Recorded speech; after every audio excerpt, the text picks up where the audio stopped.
Welcome to the new season of the Live Your Spa Life show. The Spa and Spa Life stands for Seek Power Always, that divine power within you to do what you're here to do. The theme for this season is intentional living. Amazing people like you share ways to live by design and with purpose to ensure that this short ride of life occurs with choice, physically, financially, spiritually, and in your relationships to create a world-class life. In these times of uncertainty, it's time for you to move past the distractions and start trusting yourself more through your God-giving knowingness. No one truly knows better what's best for you than you. In this season, you'll have plenty of examples of people choosing their best life and creating a positive impact through intentional living. Thank you for sharing your precious time with us and being part of the Live Your Spa Life conversation.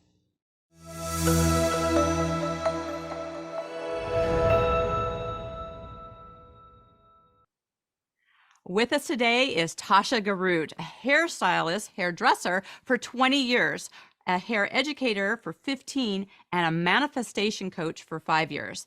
In her hometown of San Diego, she works behind the chair at Salon Shapeshifter. I love the name of this, empowering her guests with not just their physical appearance, but their growth mindset and how they want to show up in the world.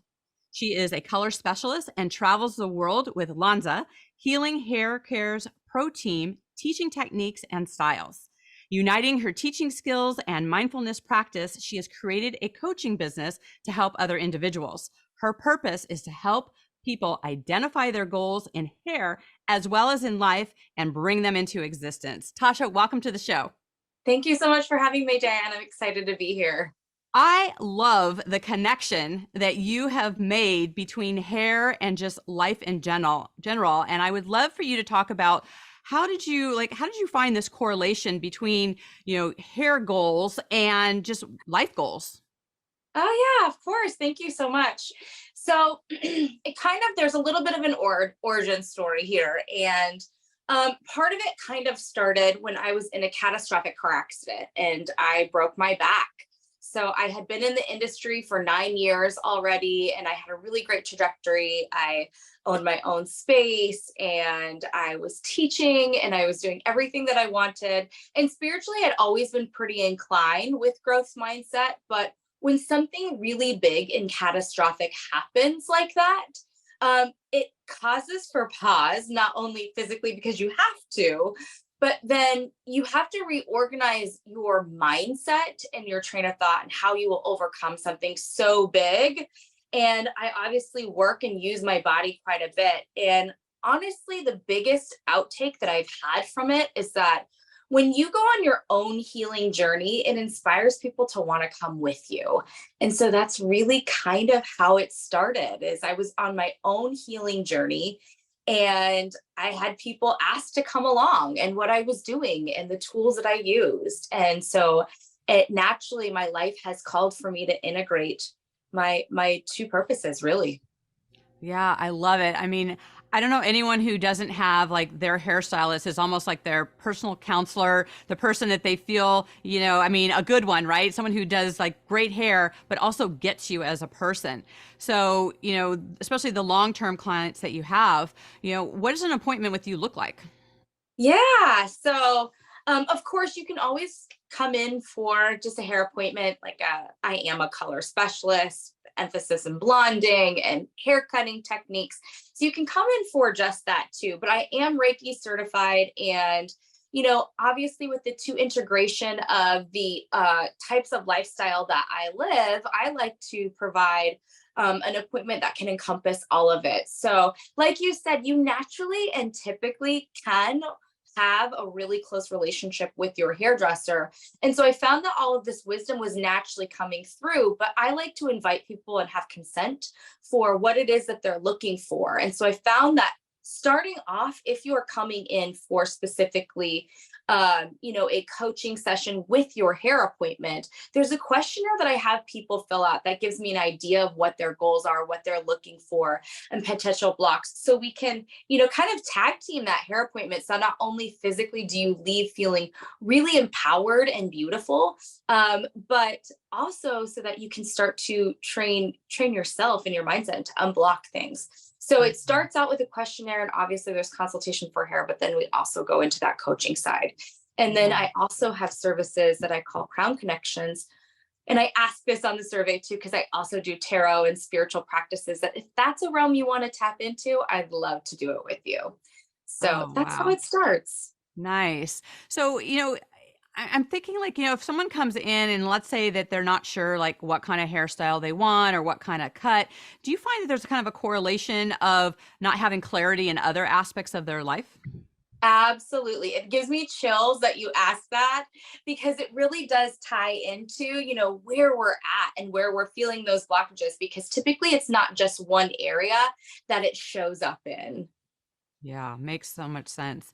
So, can you because I think people really relate to stories. Do you have like a client, without sharing their name, where you just kind of saw that there was a lot of things that maybe weren't working for this person, and after working with you and being able to just really show up as a new person inside and out? Yeah. Right away, I have a client that comes to mind who was feeling challenged, professionally, in their love life, and even with friends. Like we said, I always call it like the layers of the onion, right? Like it usually shows up in many different layers. And personally, what I do is I help people find accountability in the areas that they can, to really change their mindset around what they do. And so I worked really closely with her, utilizing a bunch of different modalities, healing modalities. And also, you kind of have to go through this truthfully uncomfortable phase where you have to face some maybe hard truths about yourself. But honestly, it's such a temporary journey to get to like this mountain peak of where you are going, that since then she has moved on from her job and is now in a successful, high paying position that she really loves and enjoys. She's out there dating again. And you know what? She's been able to make huge connections with friends on different levels that are really like speaking to where she's at. So she's one of my favorite clients to kind of note on how it was like this triple back of change, right? Where you see it in a multitude of layers. How fun. I love that, and it's fun that, when they come back, right, you can see like what kind of progress, what kind of tweaks you'd make in a hair and tweaks you make in your life. And, I just think it's so important for people to look at, we are such holistic beings. Like there's such, we're so interconnected, mentally, spiritually, emotionally and physically. And if we don't address all of those, we're really not tapping into our true essence.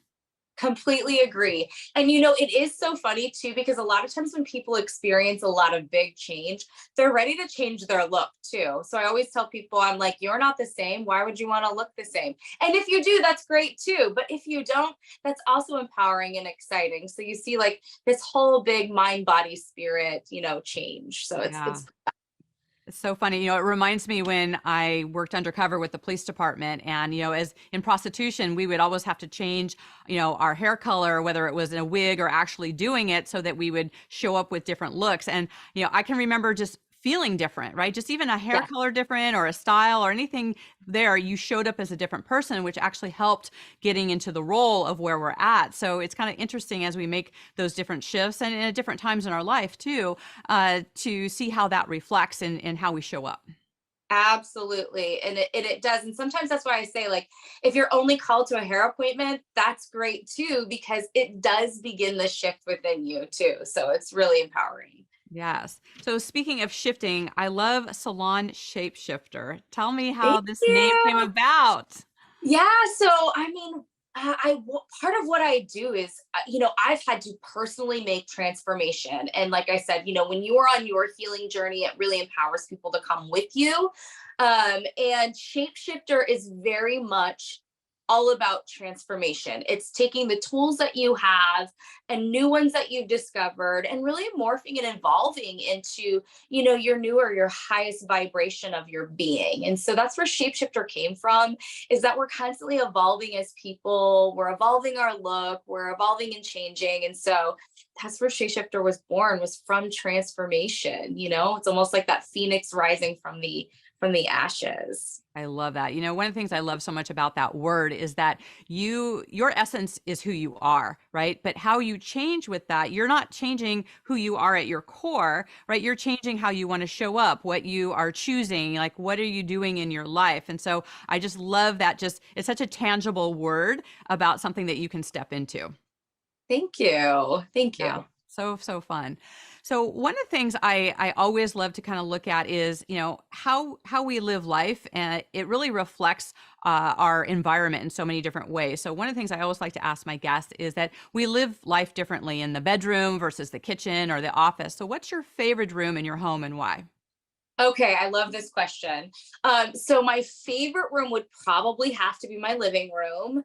I have two pugs and they're like my little old men, they're 14 and 15 years old, but it's a place for communion, like where everybody can come and join and where we're hopefully relaxed. I like to make sure that people are as relaxed as possible in my home, where we can just be and have conversations, whether, it's something that's really deep or something that's not. Maybe we're just, watching TV or playing a board game, or I'm just snuggling with my pugs and truthfully scrolling my phone because we're humans having a human experience. And sometimes we want to just zone out. And that's my space that I'm really able to do it. I always kind of gently joke, but I'm a little serious that my house is kind of like a crystal store because I have so many of them around my space. And so it just feels super high vibrational to me, where I just feel very connected to, Mother Nature inside of a home, which is nice. And I just feel super at ease. Nice. Well, one of the things we also like to talk about is how you move through fear, right? There's a lot of different fears happening in the world. What are some of the tools that you use? Love this question. So there's kind of a multitude of layers that I want to touch on. First and foremost, hot yoga has been kind of like my go-to for burn and churn in energy, get that physical body moving. I firmly believe that when you're in motion, thoughts can stay in motion, everything can stay in motion. So that's really powerful for me, but it's also a place that I can leave stuff that I don't need. So it's releasing stuff on the mat and letting, mother nature take that, and gaining perspective. So that's where I get a lot of my higher messages as well. I partially think it's because it's so hot. You have to go into this state of, where you're really like out of body experience, and for me, that has proven to be true. So hot yoga is, part of my grounding experience where I can release, I can gain higher perspective, and I'm also being in motion. Huge firm believer in meditation and breath work. I think that there's a big misconception around meditation, meaning that you have to completely clear your mind in order for it to be a successful session. I'm here to debunk that. I've been formally trained in transcendental meditation. I also use a form of japa, which is using a mala or crystal beads where you count and repetitiously do a chant or a prayer or an I am statement. And really, it's just about giving intentional focus and time to the area where you're trying to clear your mind. But the truth is maybe it ebbs and flows and it comes in and out. But like with time, you get really strong at it and you're able to just decompress and almost offload some of those stressors. So that one's absolutely huge for me. Breath work, because we always have access to it. Doesn't matter if you're in the middle of your workday or an office, if you just have to go use the restroom, take a couple of deep breaths. It's always there for you. So that's a form of meditation as well. Earthing or grounding. So walking, again, really staying in motion. Some of my best ideas are going to come from being in motion. So if I'm feeling really stuck on something, I will go for a walk, and being in nature, breathing in that fresh air, again, staying in motion and connecting to Mother Earth is really something for me that helps unblock things. And then I have like this array of ideas that start to come in. And so that's really good, and it allows me to unload and really debrief on like why I'm feeling blocked or where that fear might be coming from so I can move past it. And then lastly, I would be nowhere without gratitude, because even in our toughest times, we always can come back to something that we're grateful for in that moment or that happened that day. So those are some key things that really, really work for me. Oh, I love this. I love how comprehensive and how, a lot of times we discount like simplicity in some of the things that we do. And so we don't do them. And things like breath work are so important. And, I so appreciate just, that connection of I am statement and prayer. And, we talk about like the breath of God, right? And so when we take in that deep breath, that allows us to have more oxygen to the brain. It gives us clarity, and it lets us be able to tie into that discernment and that intuition that we have. It's like our God-given, superpower that we all get to have. And it's that simple breath that we get to be able to have in experiencing life, and to be able to release things like fear or stress or anxiety or any of those kind of things that are happening. And I think it's so important that you made the connection about having motion, right? Because there's such a strong tie between when you are in motion, you can release emotions, right? Ooh, and love so that.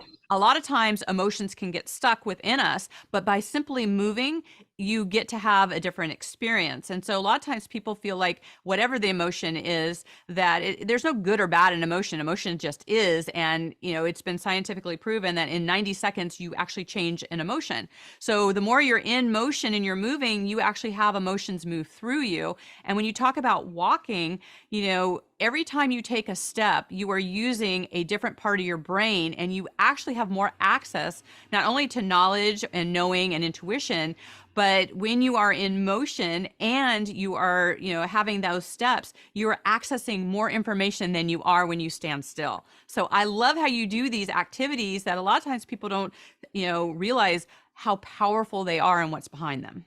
Yes, I love that. And it's something that we'll say, like, it's our birthright, right? It's our birthright to have access to that breath work. It's our birthright to be able to go for a walk and to breathe that fresh air. We always have access to those things. And I think first and foremost, like you said, some of those simplistic things that we maybe forget are something that we can be extremely grateful for, that we have access to. They're just always available to us, And so I'm more about, like, life is happening. And so, we may not always have 40 minutes to step aside and say, okay, I'm going to get into this deep meditation. But we can say that while I'm walking from my office to the restroom, I can focus on taking 3 deep breaths. And by propelling my body in motion, I am already changing the state of where things are at. So, it's just this multitude and these layers. I could probably talk forever on, but, we only have so long. So yes. Yes, it's so powerful. And I'm reminded that, as we're coming out of like post-pandemic, right? And there's so many people that, got locked into fear. And that's why we talk a lot about, how do we get on the other side of that? And it's so helpful for people to hear personal experience of that, especially of you at such a, a young age, breaking your back, having shifts in your career. And, what are like, I can imagine that you had some of your darkest days, during that time. Yeah. Right. And so a lot of times when you are, ironically kind of flat on your back, right. And you're trying to get back up and get going back in your life, and you can feel, depressed or deflated, or, wondering how you're going to get through some of those things. What were some of those first like micro steps that you took that allowed you to either shift your perspective or, just start moving in the direction of the life that you wanted? Because so many people are still stuck in, kind of that analysis paralysis and how do I live life differently, and living in that fearful way. Can you take us back to what were some of those steps so that people can, have something to grasp onto? Yeah, I'd love to. So I think the first thing that I really had to do for myself was give myself grace. And partially that's because we get so down on ourselves for having what I call just a human experience. Things are going to happen, right? Like, nobody plans on breaking their back at 26 years old. And, it was a real question for me. Like, am I going to be able to stay in my career? Am I going to be able to walk? Like all of these things that come up for you. And so I had to give myself grace and surrender to feel how I was feeling. And that was really important because if we stuff it, we take it, right? And I didn't want to take that with me for longer than I needed to. I needed to just feel it for how it was. And I always like to tell people that seeing me now, 11 years later, is a wonderful thing because I know how leaps and bounds that I have come. But also, like when you're in the thick of it, like it's okay to have a bad day as long as we just don't stay there, right? Yeah. So I had to make the conscious decision that even if I had bad moments in my day, it didn't make it a bad day. It was just a bad moment. Or if it was a bad day or a harder day, whether it meant like pain wise or maybe physical therapy was challenging, there was always the next day to do something different or to have a different mindset, and really coming back to that gratitude of I can still walk. I'm in physical therapy. I can recover. It's up to me. We have choice in everything. And so every day I just made the choice that I was going to be different than I was the day before. And before I knew it, 11 years have gone by, and now I'm getting to talk to you about the things that I have done. And I feel really privileged for that. So that was kind of the first steps for me. Yeah, that is so great. Yeah, I'm reminded of a mentor of mine that used to say, get 1% better each day, right? Love And if it. we look at those like micro steps and what that can look like, and what you're sharing is about having perspective. And it's so powerful when we can get some altitude on something and be able to look at it from a different vantage point and see it in a different light. And, when you talk about not stuffing things, it made me think of the word depression. And when someone broke that word down for me, is depression is when, you are depressing something, like you are pressing something down. And anytime we press down, trying to hold that beach ball under the water kind of thing, it's going to pop up in ways, that we don't necessarily expect it. So when we actually explore those things and see what it's about and get it out into the light, then we can start taking those steps forward. So I love that. Such a good analogy and a good way to look at when, you are flat on your back. Yeah. Yeah. Sometimes you just got to appreciate that you're on your back and you're like, okay, well, I'm here for a minute. And, I have feelings about it, and let yourself explore those feelings, it's a good Yeah. thing. It's a good thing. Definitely. Definitely. So as a teacher, and I mean, you have such far reach in really being cutting edge in the hair world, and you've spoken in front of 1,500 people. I mean, large groups of people. What are some of your inside tips for speaking to large groups and being able to still be intimate and connect with people? Oh, I love this so much. Okay. So one thing that I always take with me, regardless of the size, is that it's never about me. It's about the audience. So I think that automatically helps you connect with your purpose and why you're doing it and what you're here for. So whether I'm speaking about hair or whether I'm speaking about my coaching business or anything, I try to always remind myself that this is about the viewer and what they're here for and what they want to get out of this experience. And really, it gives me an awesome, again, perspective, right? Of what I'm there for and how I can connect with them. And I try to envision myself in their spot. What would I want to take away from this experience? Mm-hmm. And then from there, it's just about presenting myself the way that I like to be seen by the world. So whether that means physically or otherwise, it's getting my material down, making sure that I'm articulate on it. I've practiced. And then, physically, how am I dressing? How am I showing up? Because those are the things that we can control on a micro level, which I do think really help the outcome of how something can be, right? Like we're in charge of, hey, I really like my hair curly, and that makes me feel super on point. And if we're not thinking about something on a micro level, then we're able to connect still with our audience and our purpose of being there. So, along the way, kind of control all the things that you can control, whether that's your outfit or your look, your material, owning that, and then be there for the audience for as much as you possibly can. And know that if you were sitting in their space, what would you want to get out of this? Yeah, absolutely. Well, I know that our listeners always like to kind of get like a glimpse behind the curtain and learn something that maybe not everyone would know about you. So what's something like your best friend would dime off about you? Oh, do we have to go there? Of um, course. yes, I love this actually. So probably a few things. I listen, I love a good ponytail and no makeup. You know what I mean? Like I love a good sweatsuit. So, that is just as much me as, the full face makeup, curled hair, dress and sexy shoes woman. And I feel just as beautiful with the no makeup, the ponytail. And I love small, intimate groups and deep connection. And I think everything is all about the small things in life and where we can find joy.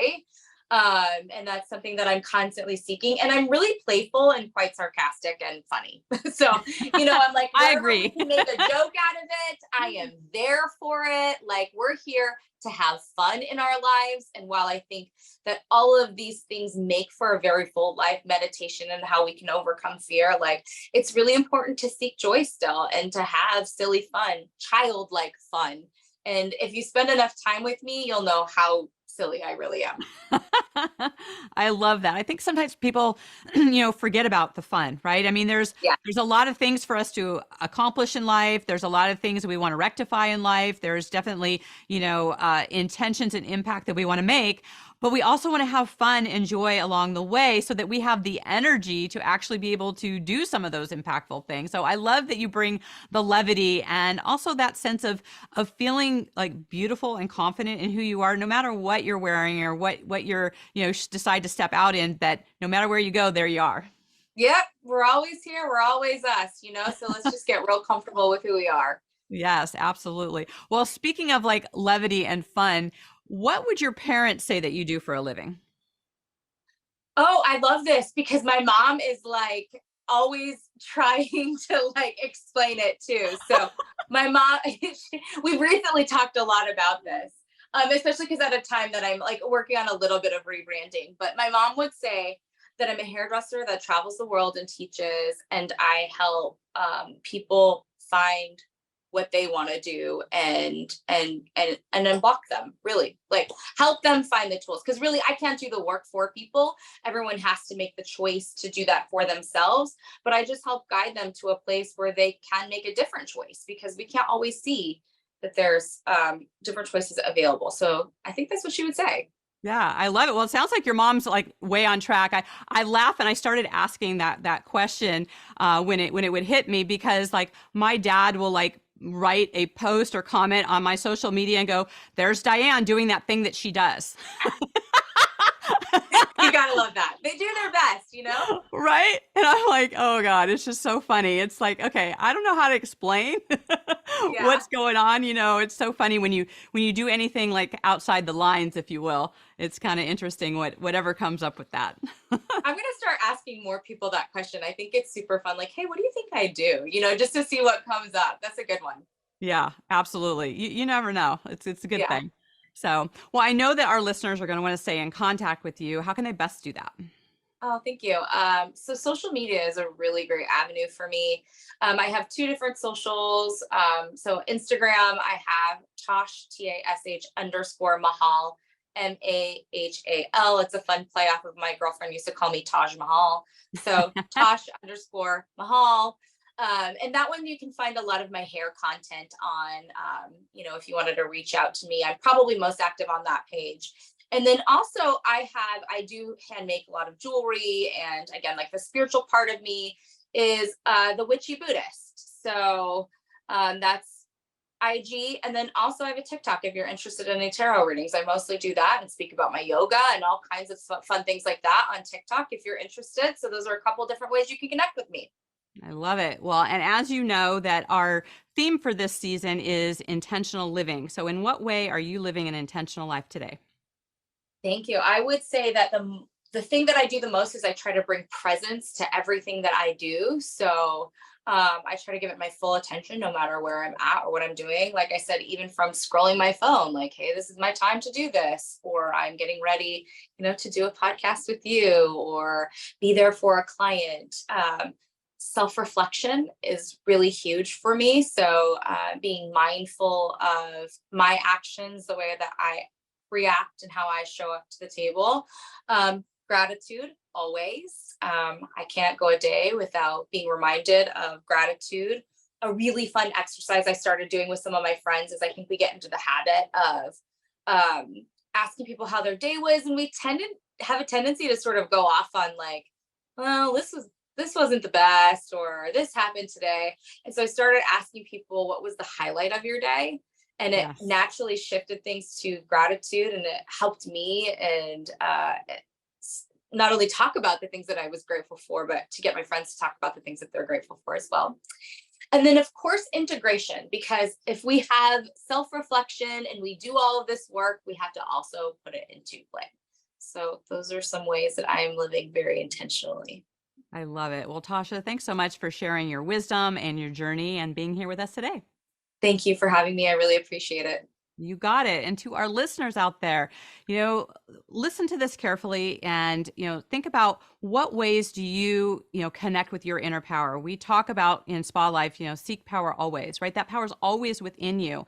And we talked about a lot of different ways you can access that. And at the end of the day, it's between you and your God, your intuition, you making choices about your life. So please pass this on, share, and take something here to heart and make it into some action so that you can be more intentional in your life. Until we connect again, live your spa life. Bye for now. Bye-bye.